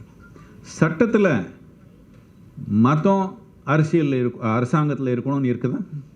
கான்ஸ்டிடியூஷனில் இருக்குதான்னு கேட்குறேன். இல்லை. மக்கள் நடக்கிற நீதியில் பல விதமான பிரச்சனை இருக்குது. இல்லை கொஞ்சம் சொல்கிறது கொடுங்க. நீங்கள் சென்னையில் இருக்கிற பிரச்சனை எல்லாமே நீங்கள் ஏதோ இருக்குது சென்னையில் ஒரு ரெட் லைட் வந்தால் நீங்கள் நிற்கணும்னு இருக்குது. அங்கே போலீஸு குச்சி வச்சு நிற்கலைன்னா எவ்வளோ பேர் நிற்பாங்க? நிறைய பேர் நிற்கலை. நான் பார்க்குறேன், நான் கோயம்புத்தூரில் வண்டி ஓட்டுறேன், நான் நைட் இருந்தாலும் சரி ரெட் லைட் இருந்தால் நான் நிற்பேன். ஆனால் பின்னாடியிலேருந்து ஒரு சின்ன ஒரு மோட்டர் சைக்கிளோ ஒரு டிவிஎஸ் மொப்பேட் வந்து இப்படி பண்ணுறான். எனக்கு எதுக்கு நின்றுருக்கீங்க, போலீஸ் இல்லையே, நீ எதுக்கு நில்றேன் நான் கேட்குறேன். என்ன இப்படி இப்படி ஜனத்தொகை நடந்துக்கிற முறையில் இப்படி பல விதமான பிரச்சனை இருக்குது. ஆனால் சட்டத்தில் முதல் ஃபிக்ஸ் பண்ணாதானே அதுக்கப்புறம் என்ஃபோர்ஸ் பண்ண முடியும். இப்போ சட்டத்திலேயே இந்த மாதிரி பண்ணி வச்சுருக்கீங்களே, சட்டத்திலேயே நீங்கள் கான்ஸ்டிடியூஷனுக்கு எதிர்முறையாக ஒரு மதத்துக்கு சேர்ந்த எல்லா கோயில்களும் நீங்கள் கையில் பிடிச்சி வச்சுருக்கீங்களே, சரியாக நடத்தலையே நீங்கள், அது எப்படின்னு கேட்குறேன். அதுதானே மாற்றணும். முதல் சட்டம் மாற்றுங்க, அதுக்கப்புறம் மக்கள் நடக்கிறது மாற்றுறது ஒரு நாளில் நடக்கிற விஷயம் இல்லை. ஒரு பூரா ஜலத்தை ஒரு தலைமுறையே போகும் முழுமையாக மாற்றுறதுக்கு.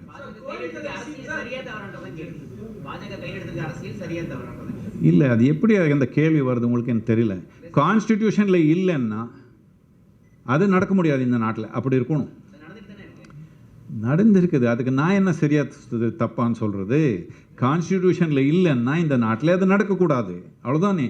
ஆனால் இது நடந்திருக்குதா இல்லையா? இப்போ கான்ஸ்டிடியூஷனில் இருக்கிறதுக்கு எதிர்முறையாக கோயில் எல்லாமே அரசாங்கத்து கையில் இருக்குதா இல்லையா? அதுதான் நீ மாற்ற சொல்கிறோம்.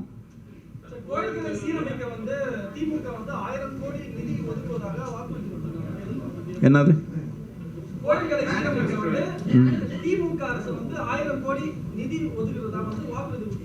ரொம்ப நல்லதா, அது ரொம்ப சந்தோஷம்.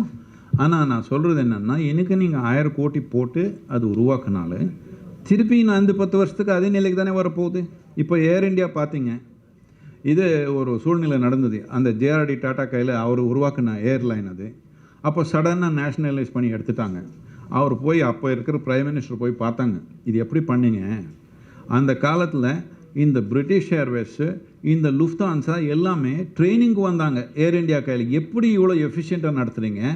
ஒரு ஃப்ளைட்டு ஒரு 10 நிமிஷம் கூட டிலே இல்லாமல் நடக்குது, எப்படி நடத்துகிறீங்கன்னு அந்த காலத்தில் எல்லாம் அவர் இங்கே ட்ரைனிங் வந்தாங்க. அப்படி இருக்கிற ஏர்லைனை நீங்கள் எடுத்துட்டீங்க. அப்போது இவர் போய் பார்த்தாங்க, எதுக்கு இப்படி பண்ணிட்டீங்க நீ, இது இப்படி நடந்தால் ப்ராஃபிட்டபுளாக நடக்காது அவர் சொன்னாங்க. அதுக்கு பிரைம் மினிஸ்டர் சொன்னாங்க, இந்த லாபம்ன்ற வார்த்தை நீ உச்சரிக்க வேண்டாம் என் முன்னாடி, எனக்கு பிடிக்காதுன்னு சொன்னாங்க. இப்போ வச்சுருக்கீங்களே 50,000 கோடி நஷ்டம், யாருது? அரசாங்கத்து கையில் பணம் இருக்குதா இல்லை நம்மக்கிட்ட உங்ககிட்ட வாங்கின பணம் போகுதா? இப்படி மக்களோட பணம் தானே போகுது. எவ்வளோ இண்டஸ்ட்ரி இப்படி லாஸாக நடக்குது. இப்போ அதை மாற்றணும்னு பார்க்குறாங்க. ஏர்லைன் நடத்த முடியாதுன்னு புரிஞ்சிடுச்சு, ஹோட்டல் நடத்த முடியாதுன்னு புரிஞ்சிடுச்சு, பஸ் சர்வீஸ் நடத்த முடியாதுன்னு புரிஞ்சிடுச்சு. இப்படி இருக்கிறப்போ கோயில் நடத்த முடியும்னு எப்படி உங்களுக்கு உணர்வு வந்துச்சுன்னு எனக்கு தெரியல. அதோட லாபகரமாக இருக்கக்கூடிய ரயில்வேஸ் பிரைவேட் செக்டரை மாற்றுறாங்களா, அதை நீங்கள் எப்படி பார்க்குறீங்க? இதெல்லாம் நடத்த முடியாமல் இருக்கிற ஒரு விஷயத்தை மாற்றணும்னு நினைக்கிறீங்க. ஆனால் நல்ல லாபத்தில் இருக்கக்கூடிய ஒரு சரி, நீங்கள் லாபம் இருக்கலாம், நல்லான்னு சொல்ல வேண்டாம். நீங்கள் நல்லான்ற வார்த்தை சொல்லணும்னா நல்ல லாபம் இல்லை, நல்ல லாபம் இல்லை. இப்போ நான் சொல்கிறது என்னென்னா, ரயில்வேக்கு இருக்கிற மாதிரி இன்ஃப்ராஸ்ட்ரக்சரு வேறு எதுக்கு இல்லை நம்ம நாட்டில். 1 லட்சத்துக்கு மேலே எம்ப்ளாயீஸ் இருக்கிறாங்க. எந்த அளவுக்கு அவர்கிட்ட ப்ராப்பர்ட்டி இருக்குதுன்னா நீங்கள் சொல்ல முடியாது. இது நான் அந்த ரயில்வே மினிஸ்டர் கூட உட்காந்து அந்த யூபிஏ கவர்மெண்ட் இருக்கிறப்போ ரொம்ப வேலை பண்ணோம். அதுக்குள்ளே அவருக்கு மினிஸ்ட்ரி போயிடுச்சு, அப்படியே நின்றுடுச்சு. எல்லா ஊர்லேயும் சிட்டிக்கு நடுவில், நகரத்து நடுவில் ரயில்வேக்கு ஒரு 1000 ஏக்கரை 2000 ஏக்கரை 10,000 ஏக்கரை இப்படி ப்ராப்பர்ட்டி இருக்குது. எங்கேயும் இருக்குது தானே சென்ட்ரலில். இது நீங்கள் கரெக்டாக ஹேண்டில் பண்ணால் 10 மடங்கு லாபம் பண்ண முடியும், 100 மடங்கு பண்ண முடியும். நான் என்ன சொல்கிறேன்னு உங்களுக்கு புரியலன்னா, நீங்கள் கொஞ்சம் யூரோப்பில் ஜப்பானில் ரயில்வேஸ் எப்படி நடக்குதுன்னு பாருங்கள். அவரெல்லாம் என்ன பண்ணாங்க, ஒரு செக்மெண்ட்டு, இப்போ சென்னை பெங்களூர் இருக்குதுன்னு வச்சுக்கோங்க, இது ஒருத்தர் கொடுத்துட்டாங்க ஒரு ப்ரைவேட் கம்பெனி. அவருக்கு ஹெவியாக ஒரு சார்ஜ் போடுறாங்க, அதுக்கு கான்ட்ராக்ட் ரேட்டு. கவர்மெண்ட்டுக்கு அவ்வளோ பணம் வந்துடுச்சு, மித்தது அவர் கஷ்டப்பட்டு சம்பாதிச்சுக்கணும். இப்போ ஏர்லைனு இப்போ அப்படி தானே நடக்குது, இப்போ ஏர்போர்ட்ஸ் அப்படி தானே நடக்குது. இப்போ நீங்கள் என்ன லாபகரமாக இருக்கிறதுன்றதுக்கு என்ன பார்க்கணுன்னா, இப்போ நான் 100 ரூபாய் போட்டால் எனக்கு 10 ரூபாய் வந்துச்சு, நல்லா இருக்குது. நான் 1 கோடி போட்டு எனக்கு 10 ரூபாய் வந்துடுச்சுன்னா நல்லா இருக்குதுன்னு சொன்னால் என்ன அர்த்தம்னு கேட்குறேன். ரயில்வேல எந்த அளவுக்கு இன்வெஸ்ட்மெண்ட் இருக்குதுன்னு யாரை கற்பனை பண்ண முடியாது, இது வரைக்கும் யாரும் அசஸ் பண்ணல. But the largest land owner in the country is railways. Private செக்டரால வந்து அதை அழகாக நடத்த முடியுது அப்படின்னா கவர்மெண்ட்னால ஏன் நடத்த முடியாது? ஆட்சியாளர் நடத்தப்படுது அது நீங்கள் தானே அது சொல்லணும். நீங்க தான் அதை சொல்றீங்க. ஆட்சியாளர் மேலே தான் அது விட்டுறோம். சொன்னப்ப அந்த ஆட்சியாளர்கள் அகற்றணும். அதை விட்டுட்டு நம்ம அந்த இதே வந்து பிரைவேட்டை கொடுத்துறோம்ன்றது எப்படி நியாயப்படுத்த முடியும்? இல்லை வரல ஒரு கேள்வி பேசலாம். இப்போ நீங்கள் ப்ரைவேட்னா அவர் எங்கேயோ வெளிநாட்டிலேருந்து வந்துட்டாங்கன்னு நினச்சிக்க வேண்டாம். இந்தியன் சிட்டிசன் நம்ம மக்கள் தானே. சிட்டிசனோட ஸ்கில் செட் எடுத்து கவர்மெண்ட்டை யூட்டிலைஸ் பண்ண முடியாதா? பண்ண முடியலையே. பண்ண முடியாதான்னு கேட்குறேன். இது வரைக்கும் பண்ண முடியலையே. அப்ப ஆட்சியாளர் அகற்றமே தவிர அந்த சிஸ்டத்தை மாற்ற வேண்டிய அவசியம் எதுவும் கிடையாது தானே? இது உலகம் முழுக்கமாக எப்படி நடக்குது பாருங்கள். எங்கெங்கே கவர்மெண்ட்டே தொழில் நடக்கிறதுக்கு ஆரம்பித்தாங்களோ அங்கே எல்லாமே சர்வீஸு இப்படி ஆயிடுச்சு. ப்ரைவேட் வந்தப்போ தான் சர்வீஸ் நல்லா இருக்குது. என்னத்துக்குன்னா அவன் போட்ட பணத்துக்கு சம்பாதிக்கணுன்ற ஆர்வம் இருக்குது அவனுக்கு. இங்கே யாரதோ பணம் நமக்கு ஆர்வம் இல்லையே. இல்லை வேண்டாம். லாஜிக் இருக்கு. மற்றபடி எல்லாத்தையுமே பிரைவேட் கொடுத்துருன்றது ப்ரைவேட்ன்ற வார்த்தை யூஸ் பண்ண வேண்டாம். நான் சொல்கிறது என்னென்னா, மக்கள் நாடு நடத்தணுமா அரசாங்கம் நடத்தணுமா? அரசாங்கம் என்ன பண்ணணும்? சட்டங்கள் பண்ணணும், இன்ஃப்ராஸ்ட்ரக்சர் உருவாக்கணும். மக்கள் தானே தொழில் நடத்தணும். எல்லா துறையுமே வந்து அரசாங்கம் விட்டுட்டு கவர்னன்ஸ் மட்டும் பண்ணலாம். கவர்னன்ஸ்ன்றது உங்க வார்த்தையில என்ன சொல்ல வரீங்க? கவர்னன்ஸ்னா என்ன? கவர்னன்ஸ்னா ஃபாரின் ரிலேஷன்ஸ் இருக்குது, டிஃபென்ஸ் இருக்குது, இன்ஃப்ராஸ்ட்ரக்சர் பில்டிங் இருக்குது, முக்கியமான செக்யூரிட்டிக்கு தேவையான சில விஷயங்கள் இருக்குது. அதெல்லாம் பார்த்துக்கணும் கவர்மெண்ட்டு. போலீஸு, சிஐடி, அது இதெல்லாம் இருக்குது. இதெல்லாம் கவர்மெண்ட் நல்லபடியாக பார்த்துக்கணும். நாம் எல்லாமே நாமே பார்க்குறோன்னா யாருனாலையும் முடியல.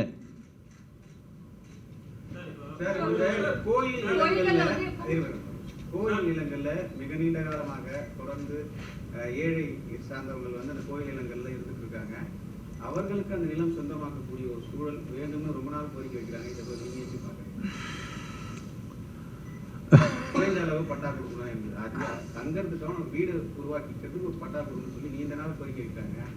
ஆனா பாஜக சார்ந்தவர்கள் கோயில் நிலங்களை யாரும் மாத்திரம் செய்யக்கூடாது. இப்போது நான் சொல்கிறது, நான் உங்கள் வீட்டில் வந்து நான் உட்காந்துடுவேன். ரொம்ப நாள்லேருந்து உட்காந்துட்டேன். இப்போ நான் சொல்கிறேன் உங்கள் வீடு என் பேரில் எழுதிடணும்னு சொல்கிறேன். இதே சரின்னு நினச்சா நீங்கள் சொல்லுங்கள். அப்படி வேண்டாம். இது கொடுத்தது ஒரு நோக்கத்தினால யூஸ் பண்ணிக்கிங்கன்னு கொடுத்தாங்க. ஏதோ காலத்தில் 5 ரூபாய் வாடகைக்கு இருக்குது. நான் விசாரணை பண்ணியிருக்கிறோம். ஒரு ஏக்கருக்கு 5 ரூபாய். அது கொடுக்க மாட்டான் அவனு. 25-30 வருஷத்துலேருந்து கொடுக்கல. 5 ரூபாய் ஒரு ஏக்கருக்கு. இப்போது ஒரு சாமானியமான நிலம்னா தமிழ்நாட்டில் 10,000-15,000 கம்மி ஒரு ஏக்கருக்கு வாடகை இல்லை. ஏதோ இது பண்ணணும்னா, விவசாயம் பண்ணணும்னா 5 ரூபாய் போட்டால் 5 ரூபாய் கொடுக்க மாட்டேன்னா அவனுக்கே கொடுத்துருவீங்கன்னு சொல்கிறீங்களா? இது என்ன இப்படி?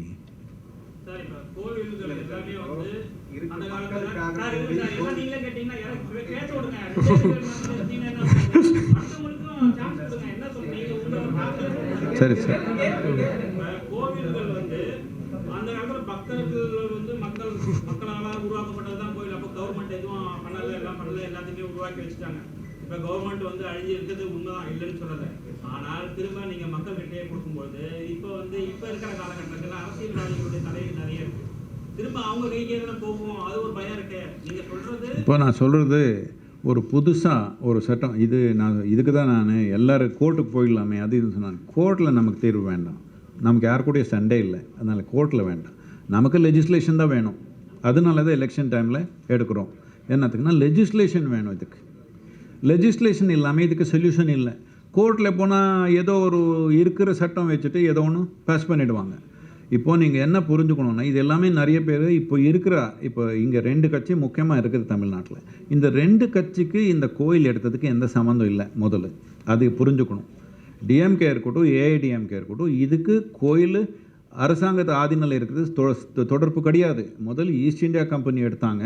அதுக்கப்புறம் பிரிட்டிஷ் கவர்மெண்ட் எதிர்த்து, அதுக்கப்புறம் 1951 காங்கிரஸ் கவர்மெண்ட் இருக்கிறப்போ அவர் லா பண்ணாங்க. அந்த லா ஹைகோர்ட்லேயும் சுப்ரீம் கோர்ட்லேயும் 2லேயும் கீழே போட்டாங்க.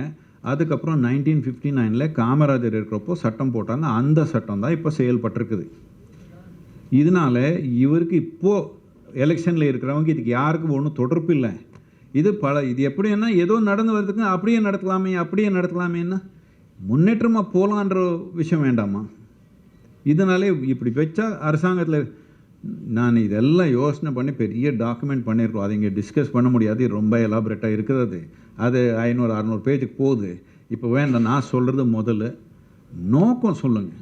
நமக்கு இப்படி நோக்கம் இருக்குது, இதுக்கு சரியான முறை வந்தால் ஹேண்ட் ஓவர். நான் சொல்கிறது நாளைக்கு நீங்கள் ஹேண்ட் ஓவர் பண்ண முடியாது, கொடுத்தாலே யாருனாலும் பார்த்துக்க முடியாது. முதல்ல ஒரு பாடி பண்ணணும். ஒரு 20 பேர் 25 பேர் பொறுப்பானவங்க தமிழ்நாட்டில் ஜாதி மதம் பார்க்காம யார் பொறுப்பாக திறமைக்கரமாக இருக்காங்களோ அவர் பண்ணி ஒரு 2 பேர் சுப்ரீம் கோர்ட்டு ஜட்ஜஸ் வச்சு ரிட்டையர்டு பார்க்கணும் ப்ராசஸ் எப்படி கான்ஸ்டியூஷனில் எப்படி ஃபிட் பண்ண முடியும். இது நாளைக்கு ஆகும்னு நான் நினைக்கல.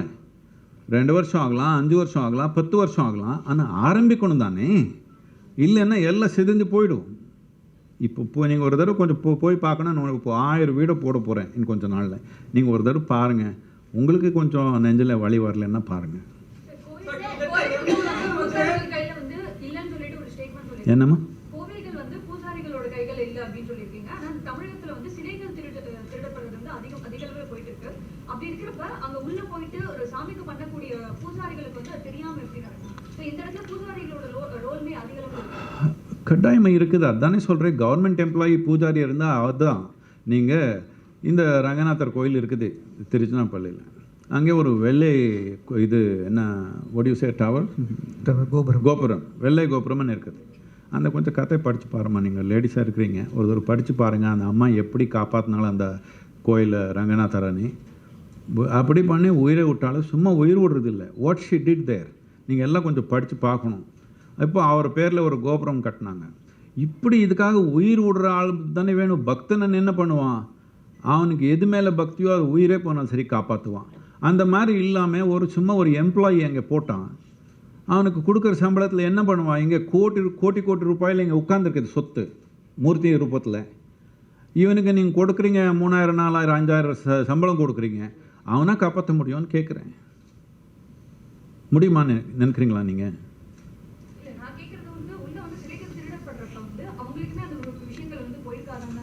கட்டாயமா அவரோட ஈடுபாடு இல்லாமல் நடக்காது. இல்லை கவனம் இல்லாமல் இருக்கிறாங்க, இல்லை அவரும் சரி இருக்காங்க. சார் இந்த ஈஷா யோகாவை பொறுத்த வரைக்கும் கோயம்புத்தூர்ல மட்டும்தான் இருக்கு. இருந்த போதிலும் பல்வேறு சர்ச்சைகள் அது மேல சொல்லப்படுது. அது மட்டும் இல்லாமல் சமீபத்தில் நடந்த சிவராத்திரி விழாவில் கூட பல்வேறு சர்ச்சைக்குரிய வீடியோக்கள் சமூக வலைத்தளங்கள்ல வைரல் ஆகிருக்கு. இதெல்லாம் எப்படி பாக்குறீங்க, இதை எப்படி எதிர்கொள்றீங்க சார்? ஈஷாவில் இப்போ மகா சிவராத்திரி அப்போ கூட சில ட்ரோல்ஸ் இதெல்லாம் போயிட்டு இருக்கு. அதை பற்றி இஷ்யூ பற்றி என்ன சொல்கிறீங்க? நான் அதே சொன்னேனே, வயிற்று பிழைப்புக்காக ஏதோ பண்ணிக்கிறாங்க, அதை பற்றியெல்லாம் நான் கவனிக்கலாம். ஈசாவோட சொத்து மதிப்பு என்ன இருக்கும், உங்களுக்கு அப்புறம் அதை யார் நிர்வகிக்க போறா? ஐம் சாரி, ஈசாவோட சொத்து மதிப்பு என்ன இருக்கும், உங்களுக்கு அப்புறம் அதை யார் நிர்வகிக்க போறான்னு கேட்குறேன். நீங்க யாரையும் அறிவிக்கல, இதுக்கே முடிச்சிடுவீங்களா எப்படி? என்ன இன்னைக்கே முடிஞ்சிட்டாலே பொறுப்பான ஆள் இருக்கிறாங்க, அதை பற்றி ஒன்றும் கவலைப்பட வேண்டாம். இருப்பாங்களா இல்ல உங்க கூட இருக்க யாரோ ஒரு பக்தர்களே யாரோ இருப்பாங்க? அதுக்கு ஒரு டெமோக்ராட்டிக் ப்ராசஸ் இருக்குது. இப்போ கூட நான் ஒன்றும் அங்கே நடத்தலை. நான் 1 வருடம் அங்கே இல்லைனாலும் 10 வருடம் இல்லைனாலும் ரொம்ப முழு ஈடுபாடாக பண்ணுற தன்னார்வ தொண்டர்கள் இருக்கிறாங்க. அதில் ஒன்றும் சார், இந்த கோயில் கல்வெட்டுகளில் தமிழ் எழுத்துக்களை அழிச்சிட்டு ஹிந்தியை மாத்திரதா நிறைய ஊடகங்கள்லையும் இணையதளங்களுக்கு வந்துட்டு என்னது தமிழ் எடுத்துட்டு ஹிந்தி மாற்றிட்டு இருக்காங்க லாங்குவேஜ். இந்த இங்கே கல்வெட்டுகளில் பழைய கல்வெட்டுகளில் ஸ்டோன்ஸ்ல எல்லாம். அதே சொல்கிறேன். What is your opinion? It's not true. I don't see அந்த ஹைவே ஹிந்தி எனிவேர். அதே சொல்லியே இருக்கிறீங்க.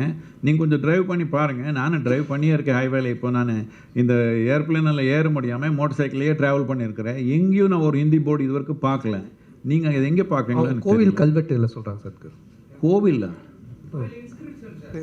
ஓ கோயிலில் இன்ஸ்கிரிப்ஷன் போட்டிருக்காங்களா? நான் பார்க்கல, நான் ஹைவேன்னு நினச்சேன். சாரி சார், 200 பேர் அர்ச்சகராக படிச்சுட்டு இப்போ வேலை இல்லாமல் சும்மாவே இருக்காங்களே, இந்த கோயிலெலாம் மீட்டெடுக்கப்பட்டது நீங்கள் வந்து அவங்களுக்கு இப்போது 12,000 கோயிலில் ஒரு பூஜை கூட நடக்கலைன்னு சொல்கிறாங்க. எவ்வளோ அர்ச்சகர் வேணும் சொல்லுங்கள் நீங்கள்?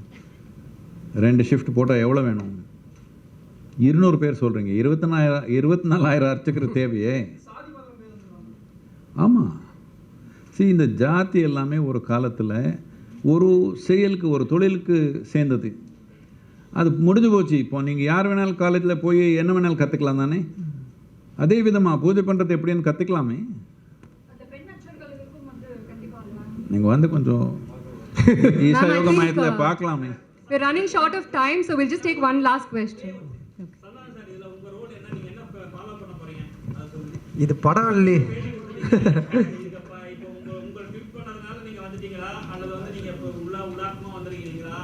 என்னுடைய சேர்ந்தது என்ன பண்ண போறோம்? ஆமா, அது நகைச்சுவை ஆன்மீகமா எப்படி சேர்ந்துன்னு கேக்குறாங்க. நகைச்சுவை ஆன்மீக சேரத்துக்குலாம் தான் இப்போது நான் உண்மையிலேயே நான் சொல்கிறேன், ஷூட்டிங் கும்பகோணம்லாம் போய் பார்த்துருக்கேன். அங்கே நிறைய கோவில்கள், பெரிய பெரிய கோவில்கள். ஆனால் முக்கியமாக இருக்கிற இப்போ திருவண்ணாமலைன்னா நம்ம அண்ணாமலையார் கோவில் மட்டும்தான் நல்லா மெயின்டைன் பண்ணி, அது கூட மெயின்டைன் பண்ணி வச்சுருக்காங்க. மயில்சாமி தெரியும் உங்களுக்கு, அதாச்சும் கார்த்திகை தீபத்துக்கு அப்போது இதுக்கு வந்து திருவண்ணாமலை கோவிலுக்கு வந்துட்டு அவர் டொனேஷன் கலெக்ட் பண்ணுவார். எவ்ரி இயர் நானும் அதுக்கு கொடுப்பேன். அதாச்சும் வந்துட்டு அந்த கோவில் கோபுரத்துக்கு லைட்ஸ் போடுறதுலேருந்து, அப்புறம் அந்த கோபுரத்துக்கு ஃபுல்லாக மாலை போடுறதுலேருந்து, இந்த மாதிரி நிறைய விஷயங்கள் பண்ணியிருக்கோம். ஸோ ஒரு கோவில் இந்த மாதிரி நான் கும்பகோணம் ஷூட்டிங் போக சொல்ல நிறைய கோவிலுக்கு நிறைய விஷயங்கள் பண்ணியிருக்கேன். இந்த வாட்டர் பியூரிஃபையர் போட்டு கொடுத்துருக்கோம், எல்லாமே நிறைய பண்ணியிருக்கோம். ஆனால் என்னென்னா கோவில்கள் சரியாக பராமரிக்கப்படணும். இது பண்ணலாமா? நிறைய பண்ணல. நீங்கள் எவ்வளவே பண்ணாலும் பத்தாது. நிறையான்னு சொல்ல முடியாது, அது பத்தாது. அப்போது கோவிலுக்காக பண்ணணும்னு நிறைய பேர் ஆசைப்படுறாங்க. பக்தர்கள் உண்மையாக, நான் பயங்கர பக்தன், நான் சிவன் பக்தன், நான் செய்யணும்னு நிறைய ஆசைப்படுறேன். என்ன மாதிரி நிறைய பேர் இருக்காங்க. ஆனால் அப்போது அது கரெக்டான ஒரு ஆட்கள் கையில் இருந்தால் சத்குரு சொன்ன மாதிரி அது நம்ம இன்னும் நல்லா பண்ணலாம். தமிழ்நாட்டில் ஒரு கோவில்களுடைய ஆன்மீகம் நாட் ஒன்லி கோபுரம் நம்ம மெயின்டைன் பண்ணுறதுல ஸ்பிரிச்சுவலாகவே ஒரு நல்ல வைப்ரேஷன் கிரியேட் பண்ணலாம். இப்போ நமக்கு ஒரு ஃபேமிலியோட வெளியே போனோம்னா, நம்ம இப்போ இங்கே எங்கள் வீட்டில் வந்து மருந்தீஸ்வரர் கோவில் போகிறோம், இங்கே கபாலீஸ்வரர் கோவில் போகிறோம். இந்த மாதிரி தமிழ்நாட்டில் இன்னும் எவ்வளோ பெரிய பெரிய கோவில்கள் இருக்குது, அது நல்லபடியாக பண்ணலாம். ஸோ அது எனக்கு சரின்னு பட்டது. அதனால் சத்குருவோட நான் சப்போர்ட் பண்ணிகிட்டு இருக்கேன். நாளைக்கு சத்குரு சொன்ன மாதிரி 25 பேர் செலக்ட் பண்ணுங்கன்றாங்களா, அதில் செலக்ட் பண்ணும்போது நான் கூட வந்து நிற்பேன். என்ன சொல்கிறீங்க?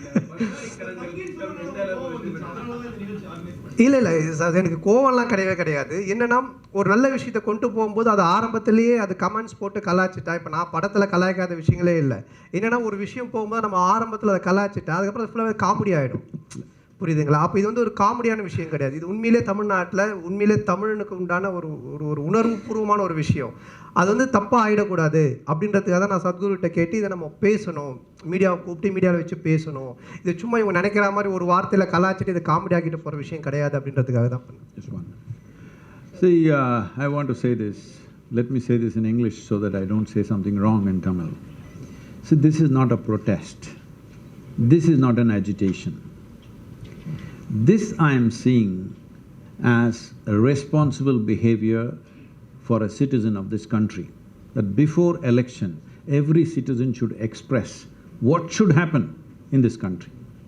If we don't do that, we are unfit for democracy.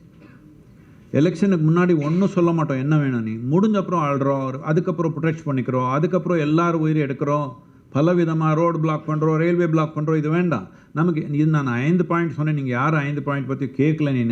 நீங்கள் ஒன்று காவேரி 12 மாதம் ஓடுறதுக்கு என்ன செய்யணும், 6 மாதத்துக்குள்ளே நீங்கள் ரிப்போர்ட் எடுங்க. எதுக்கு முடியாது? எல்லாமே சயின்ஸ் இருக்குது, இது ஒன்றும் புது சயின்ஸ் இல்லை. இன்னொன்று, நம்ம கல்வி எந்த மட்டத்தில் இருக்குது? நாம் எல்லாமே கவர்மெண்ட் ஸ்கூல் ஆரம்பித்து ஒரு தடவை என்ன பண்ணோம்னா முக்கியமாக லிட்ரஸி கொண்டு வந்தோம். இது சக்ஸஸ்ஃபுல்லாக நடந்துச்சு. கவர்மெண்ட் ஸ்கூல் அதில் சக்ஸஸ்ஃபுல்லாக இருக்குது. அதில் கொஞ்சம் பேர் ரொம்ப திறமைக்கரமாக வளர்ந்துட்டாங்க, எங்கெங்கேயோ போயிருக்காங்க, உலகத்தில் பல செயல் பண்ணுறாங்க, ரொம்ப சந்தோஷம். ஆனால் இப்போது நம்ம ஜனத்தொகை 50% 30 வயசு கீழே இருக்கிறப்போ நம்ம எஜுகேஷனும் வேறு லெவலுக்கு போகணும். இந்த நாடு முன்னேற்றமாக போகணும்னா இன்னொரு லெவலுக்கு போகணும். அது செய்கிறதுக்கு கவர்மெண்ட் கையில் திறமை இருக்குதா? கட்டாயமாக இல்லை, 100%. இது சென்ட்ரல் கவர்மெண்ட் இருந்தாலும் சரி, ஸ்டேட் கவர்மெண்ட் இருந்தாலும் சரி, அவரால் இது செய்ய முடியாது. இதுக்கு நாம் வெளியிலேருந்து இன்வைட் பண்ணணும், இப்போ மக்கள் இன்வெஸ்ட் பண்ணணும். இப்போ தான் நடக்கும். இப்போ தோராயமாக ஒரு $25 பில்லியன் அளவுக்கு எஜுகேஷனு வருஷத்துக்கு வெளிநாட்டுக்கு போகிறாங்க. நம்ம குழந்தை எல்லாம் யூனிவர்சிட்டி படிக்கிறதுக்கு, அண்டர் கிராஜுவேட் படிக்கிறதுக்கே இப்போ போயிருக்கிறாங்க அவ்வளோ பேர். இதெல்லாம் நம்ம இங்கே நிறுத்துக்கணும்னா, நம்ம மக்கள் இங்கே படிக்கணும், உயர்ந்த நிலையில் கல்வி இருக்கணும்னா இன்வெஸ்ட்மெண்ட் இல்லாமல் நடக்குதா? நீங்கள் ஏதோ ஒரு 2% பட்ஜெட்டில் கொடுத்துட்டா, இதில் 68% நீங்கள் இன்வெஸ்ட் பண்ணது எல்லாமே எஜுகேஷனில் 68% வெறும் சம்பளத்துக்காக போய்க்குது. என்ன டெவலப் பண்ண போகிறீங்க? எப்படி பண்ண போகிறீங்க? இதுக்கு இன்வெஸ்ட்மெண்ட்ஸ் வரணும்.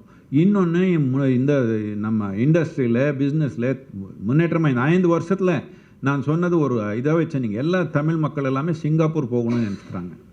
சிங்கப்பூர் உருவாக்குனது தமிழ் மக்கள் தான். மறந்தே போச்சு நமக்கு. எதுக்கு அங்கே போய் இருக்கணும்னு நினைக்கிறோம், இங்கே உருவாக்க முடியலையா? நான் சொல்கிறது 10 வருஷத்துக்குள்ளே சிங்கப்பூரில் இருக்கிற தமிழ் மக்கள் எல்லாமே சென்னைக்கு வரணுன்ற மாதிரி பண்ண முடியும். ஏன் பண்ண முடியாது? இன்வெஸ்ட்மெண்ட் வேணும். இன்வெஸ்ட்மெண்ட் கவர்மெண்ட் கையில் எல்லாம் இருக்குதா? இல்லை, ப்ரைவேட்டாக வரணும். எங்கேருந்து வரணும்? எல்லாம் நம்ம நாட்டில் இருக்குதா? இல்லை, வெளிநாட்டிலேருந்து வரணும். இது எல்லாம் செய்யணுன்னா ப்ரைவேட் பிஸ்னஸ் தானே பண்ண முடியும். அப்போ தானே நடக்கும் இது. ஸோ இன்வெஸ்ட்மெண்ட்டுக்காக இப்போது ஒரு இண்டஸ்ட்ரி ஆரம்பிக்கணுன்னா 10-12 நோ அப்ஜெக்ஷன் வாங்கணும். நீங்கள் அது ஒன்றும் சாமானியமாக இல்லை. உங்களுக்கு புரியலன்னு நினைக்கிறேன். நீங்கள் எல்லாம் ஒரு இதில் எம்ப்ளாய்மெண்ட்டில் இருக்கவங்களுக்கு தெரியல. நமக்கு தெரிய ஒரு யோகா சென்டருக்கு ஒரு பர்மிஷன் வாங்கணும்னு ஒரு பில்டிங்கை ஒரு வருஷத்துக்கு மேலே அலையணும். ஆஃபீஸ்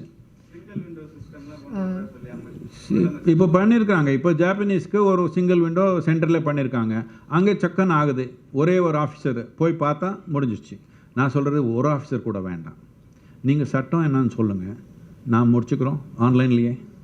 இப்போ நான் அமெரிக்காவில் ஒரு கம்பெனி ஆரம்பிச்சிருக்கிறோம். நான் அங்கே எல்லாம் நடத்துறதுக்கு 40 நிமிஷத்தில் ரெஜிஸ்டர் ஆகி டேக்ஸ் நம்பர் எல்லாம் வந்துடுச்சு. 40 நிமிஷத்தில். எனக்கு அப்படியே ஆச்சரியம் ஆகிடுச்சு. இது என்ன இது, சும்மா ஆஃபீஸில் உட்காந்து இப்படி பண்ணால் எல்லாமே ரெஜிஸ்டர் ஆகி வந்துடுச்சு 40 நிமிஷத்தில்.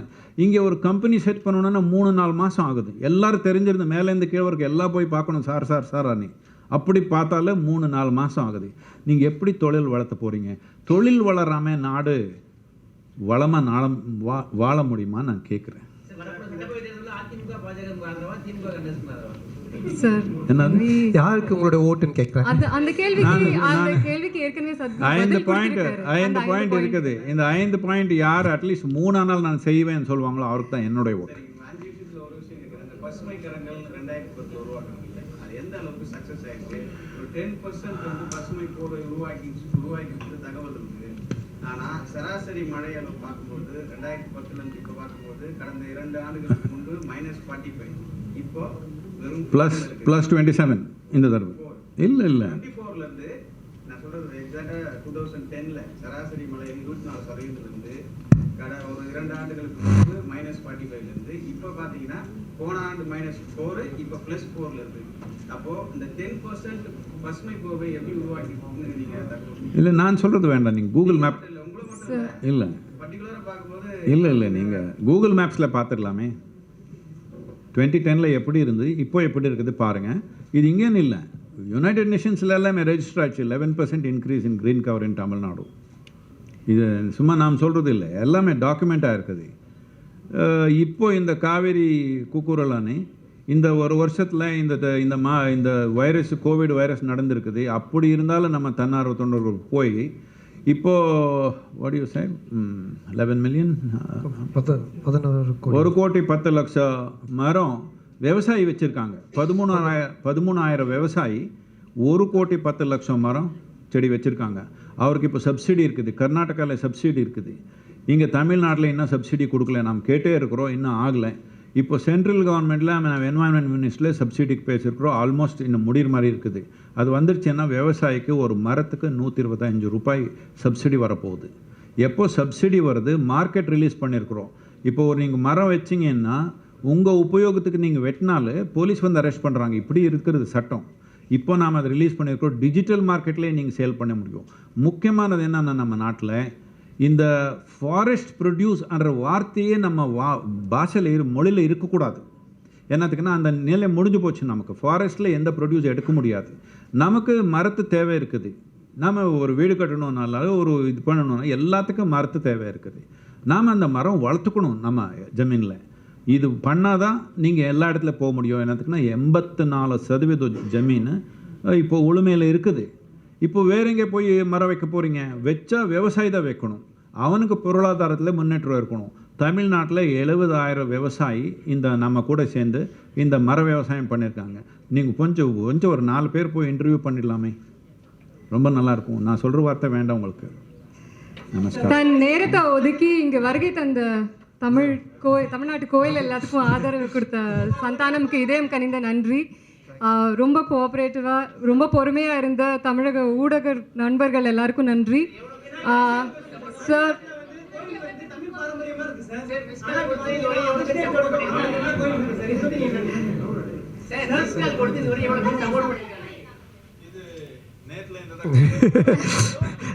நீங்களாம் ஃபஸ்ட்டு கொஞ்சம் கொடுத்துருங்க. Sir, he's really running short of time. If you have anything else, you can reach out to us and we can take it.